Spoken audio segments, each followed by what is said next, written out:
நம்ம Ashwin sweets and snacks export பண்றதுக்கு 7373041434 மற்றும் www.ashwinsweets.com கான்டாக்ட் பண்ணுங்க.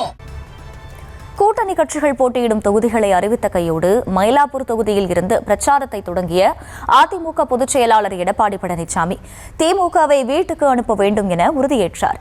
கூட்டணி கட்சிகளை மதிக்க தெரியாத கட்சி திமுக என்ற எடப்பாடி பழனிசாமி திமுகவை நம்பி 10 ஆண்டுகளாக விசிக கம்யூனிஸ்ட் கட்சிகள் அடிமைகளாக இருந்துவிட்டதாகவும் சாடினார்.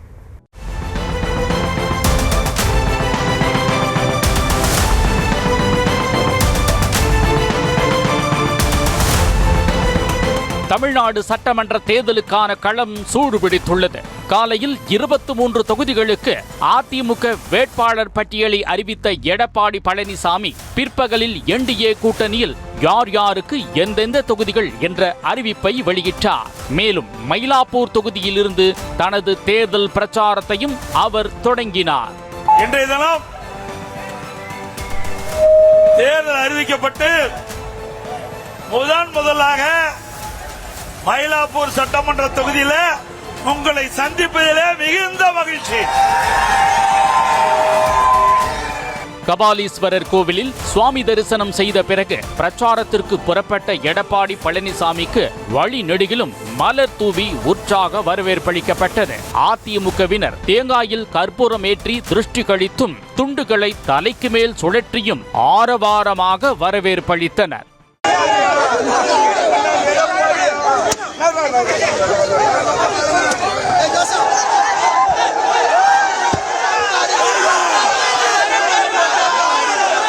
கூட்டணி கட்சிகளை மதிக்க தெரியாத கட்சிதான் திமுக என்பது தொகுதி பங்கீட்டிலேயே உறுதியாகி இருப்பதாக கூறிய எடப்பாடி பழனிசாமி கம்யூனிஸ்ட் விசிக கட்சிகளை விட புதிதாக வந்த கட்சிக்கு கூடுதல் தொகுதிகள் ஒதுக்கப்பட்டுள்ளது எனவும் 10 ஆண்டுகளாக திமுகவுக்கு அதன் கூட்டணி கட்சிகள் அடிமையாக இருந்து கொண்டிருப்பதாகவும் விமர்சித்தார். திமுக கூட்டணியை அங்க வைக்கின்ற கட்சிகள் அடிமையாக இருந்து கொண்டிருக்கின்றது. கூட்டணி கட்சி தலைவர்கள் பேசுகிறார்கள், 10 ஆண்டு காலமாக தொடர்ந்து திராவிட முன்னேற்ற கழக தலைமையிலே பயணித்துக் கொண்டிருப்போம் என்று இருக்கிறோம் என்று. ஆக 10 ஆண்டு காலம் திராவிட முன்னேற்ற கழகத்திற்கு அடிமையாக இருந்து கொண்டிருக்கின்றீர்கள். கம்யூனிஸ்ட் கட்சியை சேர்ந்தவர்கள் போராடி பார்த்தார்கள். ஆனால் கடந்த தேர்தலில் போட்டியிட்ட தொகுதியை விட குறைவான தொகுதியை தான் பெற்றிருக்கின்றார்கள். விடுதலை சிறுத்தை கட்சி எவ்வளவோ போராடி 8 இடங்களில் பெற்றிருக்கிறாங்க.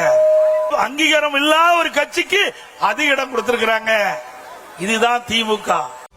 முதலில் அதிமுக ஆட்சியில்தான் மழைநீர் வடிகால் திட்டம் கொண்டு வரப்பட்டது என்ற எடப்பாடி பழனிசாமி முதல் 2 கட்ட மழைநீர் வடிகால் திட்டம் சிறப்பாக செயல்படுத்தி முடிக்கப்பட்ட நிலையில் 3வது 4வது கட்ட பணிகளை திமுகவால் முழுமையாக நிறைவேற்ற முடியவில்லை என குற்றம் சாட்டினார். மழைநீர் வடிகால் பணிகள் முடிந்துவிட்டது, எவ்வளவு மழை பெய்தாலும் சென்னையில் தண்ணீர் தேங்காது என முதலமைச்சர், அமைச்சர், மேயர் என அனைவரும் பொய் சொல்லி மக்களை ஏமாற்றியதாக அவர் கூறினார்.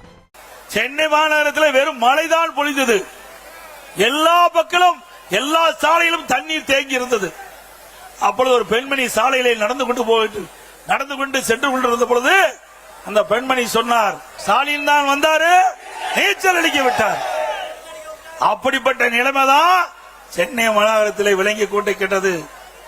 இன்றைக்கு ஸ்டாலினுடைய ஆட்சியில குடும்பத்தில் இருக்கின்றவர்கள் அதிகார மையங்கள் 4 அதிகார மையம். 1 முதலமைச்சர் ஸ்டாலின், 2 துணை முதலமைச்சர் உதயநிதி அவர்கள், 3 திரு ஸ்டாலினுடைய மருமகன் சபரீஸ்வரன், 4 திரு ஸ்டாலினுடைய மனைவி மரியாதைக்கு துர்கா அவர்கள். 4 அதிகார மையங்கள் தமிழகத்தை ஆட்டி படைத்துக் கொண்டிருக்கின்றது.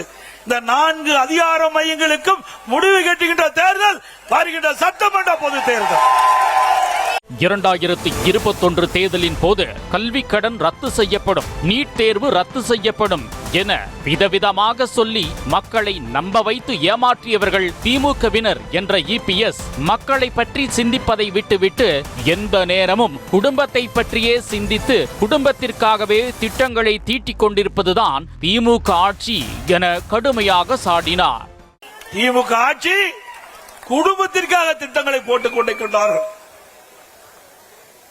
தேர்தல் நேரத்தில் கொடுக்கப்பட்ட வாக்குறுதி இன்றைக்கு வீட்டு வரி 100% உயர்வு.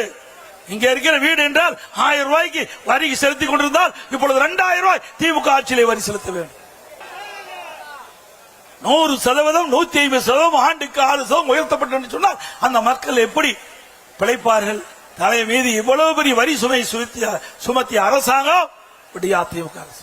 திமுக எம்எல்ஏவின் மருத்துவமனையிலேயே கிட்னி திருட்டு நடக்கிறது என்ற எடப்பாடி பழனிசாமி அந்த மருத்துவமனைக்கு எதிராக ஒரு நடவடிக்கை கூட எடுக்கப்படவில்லை என சாடினார். அதோடு எல்லா இடங்களிலும் கஞ்சா உள்ளிட்ட போதைப் பொருட்களின் புழக்கம் அதிகரித்து விட்டது என்றும் சட்டம் ஒழுங்கு சந்தி சிரிக்க காரணமே போதைப் பொருள் நடமாட்டம்தான் எனவும் கூறினார். ஆக ஒரு எம்எல்ஏ, ஆளுங்கட்சி எம்எல்ஏ அவருடைய மருத்துவமனையில இந்த கிட்னி முறைகேடு நடைபெற்றதாக அரசாங்கத்துக்கு, இது திமுக அரசாங்கத்துக்கே புகார் வந்து திமுக அரசாங்கம் அதுக்கென்று ஒரு குழு அமைக்கப்பட்டு அந்த குழு போய் அந்த மருத்துவமனையில் ஆய்வு செஞ்சு முறைகேடு நடைபெற்றது உண்மை என்று கண்டுபிடித்த பிறகு அந்த மருத்துவமனை மீது இதுவரைக்கும் நடவடிக்கை எடுக்கல. மீண்டும் அனைத்து இந்திய அண்ணா திராவிட முன்னேற்ற கழகம் ஆட்சிக்கு வந்தா இந்த கிட்னி முறைகேட்டில் யாரெல்லாம் ஈடுபட்டார்களோ அவர்கள் மீதுதான் உரிய நடவடிக்கை எடுக்கப்படும். இன்னைக்கு எது கிடைக்குதோ இல்லையோ கஞ்சா கிடைக்குது. எல்லாத்தையும் கஞ்சா கிடைக்காத இடமே இல்லை. இன்றைக்கு தமிழகத்தில் சட்ட ஒழுங்கு சீரழிவதற்கு காரணமே இந்த போதை விற்பனை தான். எங்க பார்த்தாலும் கொலை, கொல்ல, திருட்டு, வழிப்பறிவு, பாலியல் கொடுமை நடக்காதனாலே இல்லை. இன்றைக்கு தமிழகத்தில் போதைப் பொருள் நடமாட்டம் அதிகரித்து விட்டதை கட்டுப்படுத்த திராணியற்ற அரசாங்கம் மீண்டும் தொடர வேண்டுமா? கடைசியாக அதிமுகவின் தேர்தல் அறிக்கையை பட்டியலிட்ட எடப்பாடி பழனிசாமி திமுகவை வீட்டுக்கு அனுப்ப வேண்டும் என கூறி பிரச்சாரத்தை முடித்துக் கொண்டார். அனைத்து இந்திய அண்ணா திராவிட முன்னேற்ற கழகம் ஆட்சிக்கு வந்தா எல்லா குடும்பத்தில் இருக்கின்ற குடும்ப தலைவிக்கு மாதந்தோறும் 2000 ரூபாய் வழங்கப்படும். அதே போல ஒவ்வொரு குடும்பத்திற்கும் உதவித்தொகையாக 10,000 ரூபாய் வழங்கப்படும்.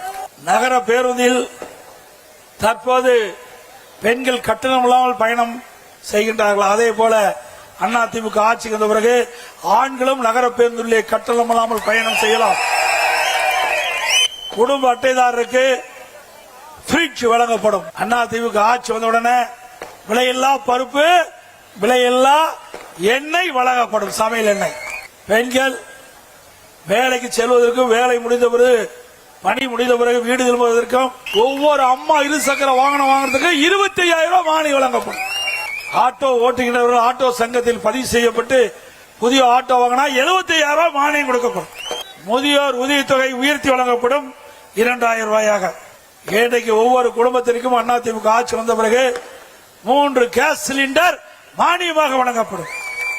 நம்முடைய தாய்மார்களுக்கும் பெண்களுக்கும் தீபாவளி பண்டிகை சிறப்பாக கொண்டாடுவதற்கு அவர்களுக்கு பட்டு சேலை வழங்கப்படும்.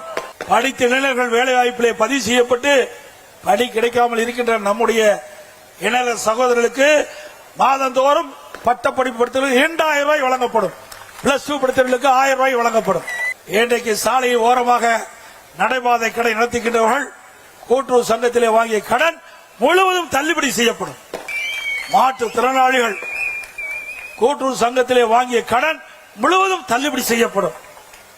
உரையை முடித்ததும் பாஜக மூத்த தலைவர் தமிழிசை சவுந்தரராஜனுடன் சேர்ந்து மக்களை சந்தித்து எடப்பாடி பழனிசாமி வாக்கு சேகரித்தார். மயிலாப்பூர் தொகுதி பாஜகவுக்கு ஒதுக்கப்பட்டுள்ள நிலையில் அந்த தொகுதியில் தமிழிசை சவுந்தரராஜன் போட்டியிடுவார் என்பது கிட்டத்தட்ட உறுதியாகியுள்ளதாக கூறப்படுகிறது.